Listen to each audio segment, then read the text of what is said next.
안녕하세요, 정비딜러 영범입니다. 오늘은 이제 올류 소렌토를 검수를 해보러 갈 건데요, 이전에 산타페를 구입하셨던 분의 아버님이 차량이 필요하셔서 저희한테 다시 구매 의뢰를 해주셨어요. 이전처럼 꼼꼼하게 최선을 다해서 좋은 차량 한번 골라드려 보도록 할게요. 바로 이 차량인데요, 일단 소렌토가 많이 팔리긴 했지만 그만큼 고질병도 많은 차량이라서 오늘 영상으로 이 차량에 대해서 점검을 어떻게 해야 되는지 한번 말씀드려 볼 거니까요, 영상 끝까지 시청 부탁드리겠습니다.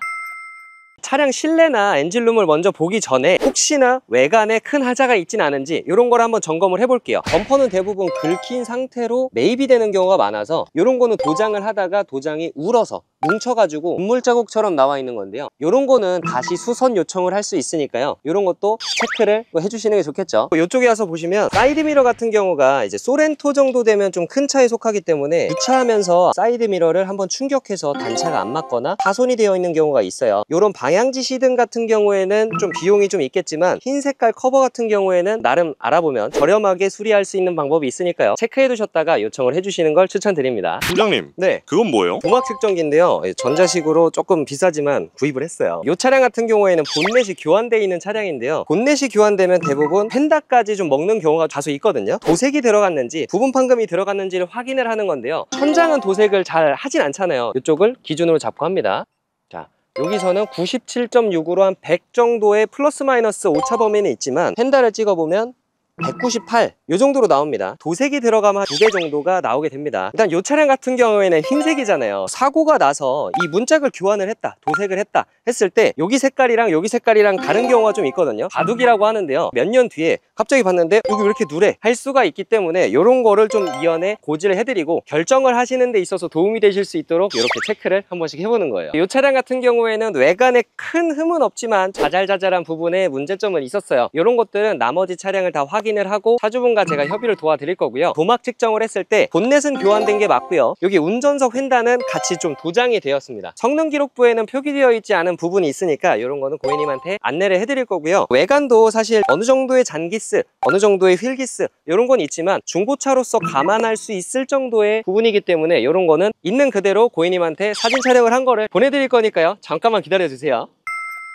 영상을 보시는 많은 분들에게 좀 도움이 되는 팁을 하나 드리자면요, 올류 소렌토의 고질병은 에바코어에서 나오는 에바가루인데요, 요거를 점검하는 방법은요, 차를 탔을 때 일단 요렇게 에어컨을 한번 틀어보고 히터를 틀어보고 내기 순환을 해보고 외기 순환을 해보고 이런 식으로 한 번씩 각 파트별로 한 1분에서 2분 정도만 틀어봐도 에바가루가 나오는 차량들은 거연 가루가 둥둥 떠다닐 겁니다. 그래서 이런 부분들은 아무래도 패밀리카로 많이 쓰이기 때문에 운전자의 건강과 같이 타고 있는 가족들의 건강을 위해서라도 에바가루가 나오는 차량 들은 피해 주시는 게 좋겠죠. 점검을 했을 때 이 차량은 에바가루가 나오지 않는 걸 확인했으니까요, 다음 스텝으로 넘어가 보도록 하겠습니다. 엔진 오일 게이지가 있을 거예요. 노란색 또는 뭐 빨간색으로 있는 경우가 많은데요, 이런 것들을 장갑 또는 티슈를 준비하셔서 한 번 정도는 싹 닦아주고요, 제거가 됐을 때 다시 한번 넣어줍니다. 그리고 다시 뺐을 때 F선, 로우선이 있는데요, 여기가 딱 3분의 2 지점이죠. 이쪽에 나와 있을 때는 정상, 혹시나 F선이 넘어가 있다면 이런 거는 조심을 해주셔야 되는데요, 올류 소렌토 연식의 2.0 R엔진 이 차량들이 엔진오일 증가 이슈가 있거든요. 이게 지속적인 문제가 됐을 때 엔진오일로 연료가 유입이 되는 거기 때문에 엔진 손상의 큰 원인이 될 수 있으니까요, 이렇게 찍어봤을 때 엔진오일 양이 너무 많다, 문제가 있는 것 같다 하시면 나중에 고칠 때 비용이 많이 들어가니까 피해 주시는 걸 권장드리겠습니다. 그리고 다음은요, 이렇게 엔진룸에서 볼 수 있는 부분이 좀 몇 가지가 더 있습니다. 디자인 커버를 탈거를 하고요, 인젝터가 총 4개가 있잖아요. 4기통 차량이기 때문에 4개인데요, 사이사이에 혹시나 엔진오일 검정색 액체가 막 출렁출렁 하거나 가스 같은 게 튀어있다, 좀 지저분하다, 요런 거를 봐주셔야 되는데요, 왜 그러냐면 인젝터는 연료를 쏘는 압력이 굉장히 중요한데요, 압력이 요 오링에서 새어 나오는 거예요. 출력도 문제가 있을 거고요, 인젝터의 수명에도 연관이 생길 수가 있기 때문에 하나하나 꼼꼼히 봐주시는 걸 추천을 드리고, 인젝터가 고장났다, 문제가 생겼다 그러면 인젝터 새거 하나 비용이 거의 50만 원이다 라고 보시면 돼요. 4가지를 다 했을 때에는 국산차는 수리비가 저렴한데 무슨 200만 원이나 나왔어, 이런 상황이 생길 수 있으니까요, 이런 부분도 구매 전에 꼭 참고하시면서 점검해 주셔야겠죠. 그리고 또 바로 뒤에 있는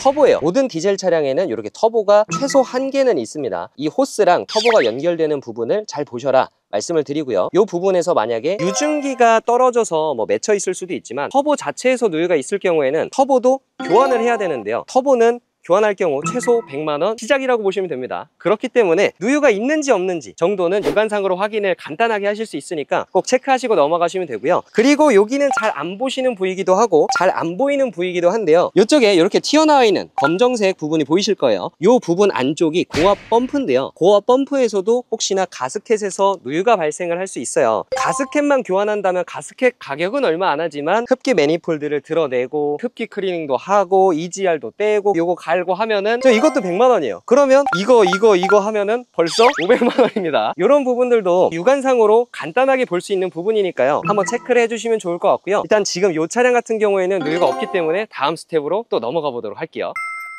자, 이제 그 다음은요, 휠인데요. 휠 기스와는 별개로 도색이 되어 있는 휠이잖아요. 시간이 지남에 따라서 크롬이 벗겨지는 현상이 있어요. 휠 기스를 내서 벗겨지는 부분도 있겠지만 자연스럽게 이 브레이크의 열에 의해서 도색이 까지는 경우가 있습니다. 이런 부분들도 나중에 크롬으로 도색을 하려면 하나당 거의 10만원 정도 보건 비용이 든다고 보시면 돼요. 같은 소렌토더라도 휠 종류가 여러 가지가 있는데요. 예를 들어서 이런 휠 같은 경우에는 따로 도색을 하지 않고 깎아서 만든 거기 때문에 이런 밝은 색깔들이 까져서 흉해 보이지는 않을 겁니다. 크롬 휠, 도색 휠 같은 경우에는 까지는 게 점점 번질 거예요. 그렇게 돼서 좀 흉해 보일 수 있으니까요. 이런 부분들도 고질병이라 생각하시고 꼭 한번 주의 깊게 봐주시는 걸 추천드립니다. 뒤쪽에서 주의해 주실 거는요, 전동 트렁크가 굉장히 고질병이에요. 전동 트렁크가 없는 차량들은 이런 트렁크 쇼바가 나가도 3만원, 4만원 정도면 간단하게 수리가 가능한데요, 전동 트렁크의 트렁크 쇼바 같은 경우에는 하나 뼈대가 30만원, 40만원, 부품이 없어서 못 구하고 있어요. 제가 정비할 때까지만 하더라도 너무 많이 고장이 나서 AS를 너무 많이 해줬던 기억이 있거든요. 근데 그 와중에도 부품이 없어서 굉장히 민원을 많이 받았습니다. 이 부분이 고장나게 되면 트렁크를 제대로 닫기도 어렵고 열기도 어렵기 때문에 트렁크 사용에 좀 불편함이 있을 수 있어요. 엔진, 미션, 주행 성능 이런 것만 좀 중점적으로 많이들 보시는데, 중고차 사시면서 트렁크 한번 열어보지 않고 구매하시는 분들도 꽤 계시더라고요. 뒤쪽에서도 중요한 부분이 있을 수 있으니까요, 작동은 잘 되는지 체크를 해주시는 걸 권장드리고요. 그리고 또 바로 밑에 디젤차에서 주의하실 DPF 점검하는 방법이 간단하게 좀 준비가 되어 있습니다. 오염되긴 했지만요, 이런 흰 색깔 장갑이나 천을 준비해 주시고요, 머플러에 넣어줍니다. 한번 쓱 이제 닦아주시면서 봐주시면 장갑 패턴이 안쪽에 보일 정도로만 오염이 되면 정상이다 라고 봐주시면 되고요. 이 차량은 검정색보다는 살짝 수분기와 함께 녹이 슬어서 나오는 황색이 묻어 나오기 때문에 이 차량은 DPF 문제는 없겠구나, 잘 걸러주는구나 라고 생각하고 넘어가 주시면 되고요. 혹시나 검정색 막 물감이 막 그냥 나온다 그러면 그 차량은 이미 끝난 거니까요, 뒤도 돌아보지 않고 도망치시는 걸 권장드립니다. 그러면 고질병은 그게 끝이에요? 고질병이 하나가 더 큰 게 남아있는데요, 요거는 시운전을 하면서 점검을 해봐야 되기 때문에 실내 먼저 점검을 하고 시운전 바로 출발해 보도록 할게요. 잠깐만 기다려 주세요. 아까 말씀드린 고질병을 말씀드리면 MDPS 고질병이에요. MDPS가 물론 올류 소렌토만의 문제는 아니지만 고속주행을 하면서 계속 똑바로 못 가고 이리 갔다 저리 갔다 이렇게 돌려줘야 되는 경우가 있거든요. 이 부분은 이제 저희가 많이들 알고 있는 자석 현상인데요, 반대 방향으로 틀 때 이 자석이 끌어당겨서 잘 안 떨어진다라는 느낌이 드는 게 자석 현상이거든요. 왔다 갔다 하는 데 있어서 각도가 부드럽게 움직이는 게 아니고 당겨줘야 되니까 정교한 조작이 안 되고 뚝뚝뚝 이런 식으로 조작을 해야 돼서 일자로 쭉 가질 못하고 핸들을 계속 이렇게 움직여줘야 되는, 이런 부분들은 아무래도 장거리 주행하시는 분들은 운전에 대한 피로도가 굉장히 높을 수밖에 없고요, 스트레스를 굉장히 많이 받으실 수 있으니까요, 꼭 확인을 해보셔야 되고요. 만약에 내가 MDPS를 점검을 못하고 잘못 샀다, 신품가 100만원 정도 합니다. 이런 부분들은 성능보증보험이나 AS 부분에서도 사실상 인정받기 어려운 부분이기 때문에 구매하시기 전에 꼭 필수로 점검을 해보셔야 돼요. 근데 시운전은 돈 드는 거 아니에요? 저희 쪽에 방문을 주시는 분들은 최대한 꼼꼼하게 무료로 시운전이나 리프트 점검까지 다 도와드리고요. 차량을 구매하지 않으셔도 시운전이나 리프트 점검에 대해서 비용을 따로 청구하거나 그런 일은 없으니까요, 모든 차량들을 이렇게 동일하게 점검을 도와드리기 때문에 그런 걱정은 안 하셔도 됩니다. 여기 앞에 방지턱이 있는데요, 시운전 할 때는 일반적인 방지턱 또는 주차장 방지턱을 한 번씩 넘어보면서 체크를 해보셔야 돼요. 사람으로 치면 관절이 문제가 있다면 덜그럭덜그럭, 이제 근육 같은 게 문제가 있다면 찌그덕찌그덕 소리가 날 거거든요. 이런 부분들도 하나하나 놓치고 구매하시면 예상 못한 지출이 발생을 할 수 있으니까요, 리프트까지 띄워서 하체 상태는 어떤지까지도 점검을 해보셔야 됩니다. 일단 시승 중에는 별다른 문제가 없었기 때문에 리프트 곧 띄워서 하체나 하부 쪽에도 누유나 누수가 있는지 한번 점검을 해보도록 할게요. 그래서 이제 언더커버로 이렇게 탈거를 하고 엔진이랑 미션이 좀 훤히 보이게끔 만들어 놨어요. 각종 가스켓이나 뭐 엔진 미션 붙는 접합 부위, 터보 쪽이나 인터쿨러 호스 이런 데서는 따로 누유가 보이진 않고요. 이런 데가 엔진오일 하부팬, 상부팬, 체인 카바, 이 위쪽에 터보, 아까 위에서 봤던 터보가 저거거든요. 밑에서 봤을 때 이 부분이 촉촉하게 젖어 있다 그러면 터보 누유를 의심을 해봐야 되기 때문에 이런 부분들도 보고요. 세척을 했었던 흔적은 있진 않는지 한번 봤는데 따로 세척의 흔적도 없는 그냥 아예 누유가 없던 차량이다 이렇게 판단이 되고요. 나머지 하체 부분들을 봤을 때에도 일단 이 차량이 7년에 12만 킬로 정도 된 차량인데 무난한 수준이다 라는 걸 일단 확인을 했고요. 타이로드 엔드볼 조인트, 로어암 볼, 그리고 등속 조인트 이런 앞쪽의 관절 부분들에서는 따로 터져 있거나 뭐 구리스가 새어 나왔거나 유격이 있거나 이런 부분들은 따로 발견은 안 됐고요. 반대쪽도 동일하게 확인을 했습니다. 하부 쪽에 특별한 데 긁힌 데는 없는지 봤을 때에도 긁히거나 뭐 파손되어 있거나 이런 부분은 없었고요. 뒤쪽으로 한번 넘어가서 하체를 딱 한번 보게 되면요. 이런 플라스틱 커버가 깨지진 않았는지 혹시나 휘진 않았는지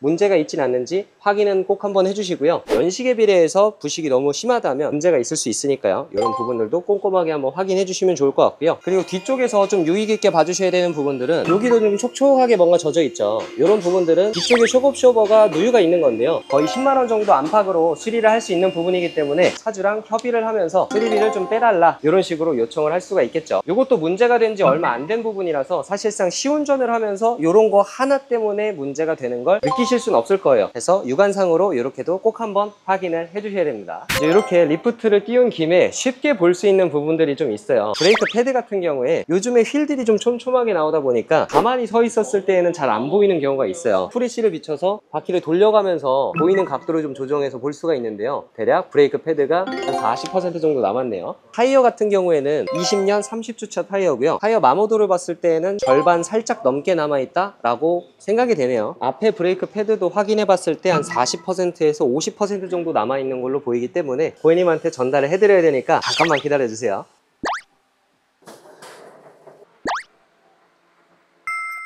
오늘은 이렇게 올류 소렌토 검수를 마쳤고요. 패밀리 SUV를 보시는 분들은 오늘 이 영상을 보시고 중고차 구매에 큰 도움이 되셨으면 좋겠고요. 보통 대부분 SUV는 디젤들이 많기 때문에 디젤은 엔진오일 게이지를 딱 찍어봤을 때 검정색으로 나오기 때문에 언제 교환했는지 알기가 쉽지가 않아요. 그렇기 때문에 디젤 차량을 구매하시는 분들은 단지 얼마 안 됐다라고 하더라도 엔진오일을 바로 출고 후에 교환을 해주셔서 교환 주기를 새로 잡아주시는 걸 권장을 드리고요. 앞으로도 재밌고 유익한 영상으로 찾아올 예정이니까요. 좋아요랑 구독, 알람 설정 부탁드리고 많은 시청 부탁드리겠습니다. 감사합니다.